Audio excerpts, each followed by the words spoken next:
కాలంకాని కాలంలో కురిసిన వర్షాలు వీచిన ఈదురుగాలులు రైతులకు కన్నీళ్లు మిగిల్చాయి. వడగళ్ల వానలు కడగండ్లకు కారణమయ్యాయి. తెలంగాణ ఆంధ్రప్రదేశ్లలో చాలా చోట్ల అకాల వర్షాలకు వేల ఎకరాల్లో పంటలు దెబ్బతిన్నాయి. ఉమ్మడి అనంతపురం జిల్లాలో పరిస్థితి తీవ్రంగా ఉంది. తీవ్ర ఈదురుగాలులు వడగళ్ల వానలతో వందల ఎకరాల్లో పంటలకు నష్టం వాటిల్లింది. బొమ్మనహల్, కనేకల్ మండలాల్లోని వేర్వేరు గ్రామాల్లో కురిసిన వడగళ్ల వర్షానికి వరి పంట, మొక్కజొన్న, దానిమ్మ, అరటి పంటలు దెబ్బతిని కోట్లాది రూపాయల నష్టం వాటిల్లింది. చేతికొచ్చిన పంట నేలవాలడంతో రైతులు దిగాలుగా ఉన్నారు. గెనిగేర, శ్రీధర్ఘట్ట, గోపులపురం గ్రామాల్లో నిన్న రాత్రి కురిసిన వడగండ్లు ఈదురుగాలులతో వరి పంట మొత్తం నేల కొరిగింది. అరటి చెట్లు కూలిపోయాయి. పత్తి, మొక్కజొన్న, దానిమ్మ ఇలా మొత్తం 5,000 ఎకరాల్లో పంటలు దెబ్బతిన్నాయని రైతులు ఆవేదన వ్యక్తం చేస్తున్నారు. పంట చేతికొచ్చే సమయంలో ఇలా జరగడంతో రైతులు ఆందోళనలో మునిగిపోయారు. ఇలాంటి పరిస్థితుల్లో ప్రభుత్వమే తమను ఆదుకోవాలని అంటున్నారు రైతులు.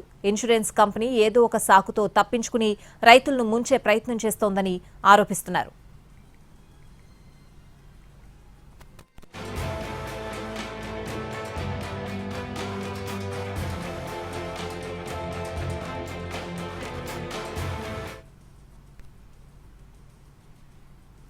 ప్రకాశం జిల్లాలో భారీ వర్షాలు బీభత్సం సృష్టించాయి. దర్శి, పొదిలి మండలాల్లో బొప్పాయి పంట పూర్తిగా నాశనమైంది. కళ్లాల్లో ఆరబెట్టిన మిరపకాయలు తడిసిపోయాయి. ఈదురుగాలులకు విద్యుత్ స్తంభాలు నేలకొరిగాయి. రేకుల షెడ్లు కొట్టుకుపోయాయి. అకాల వర్షం రైతులకు తీరని నష్టాన్ని మిగిల్చింది. ఎండాకాలంలో కురిసిన వానలు రైతులను కోలుకోలేని దెబ్బతీశాయి. దర్శి, కురిచేడు, పొదిలి మండలాల్లో ఎక్కువ నష్టం వాటిల్లింది. వందల ఎకరాల్లో బొప్పాయి చెట్లు నేలకొరిగాయి. పలు ప్రాంతాల్లో విద్యుత్ స్తంభాలు పడిపోవడంతో విద్యుత్ సరఫరాకు అంతరాయం కలిగింది. దర్శి మండలంలోని చందలూరు, వెంకటాచలంపల్లి, మారెడ్డిపల్లి, బసిరెడ్డిపల్లి, అబ్బాయిపాలెం గ్రామాల్లో బొప్పాయి తోటలు నేలకొరిగాయి. మండలంలో సుమారు 50 ఎకరాల్లో బొప్పాయి సాగు చేశారు. ఆరుగాలం పండించిన పంట కళ్లెదుటే నేలపాలు కావడంతో రైతులు ఆవేదన వ్యక్తం చేస్తున్నారు. వర్షానికి కల్లాల్లో ఉన్న మిరపకాయలు, పందిళ్లలో ఉన్న పొగాకు తడిసి ముద్దయ్యాయి. జముకుల దిన్నే గ్రామం వద్ద భారీ వృక్షం నేలకొరిగింది.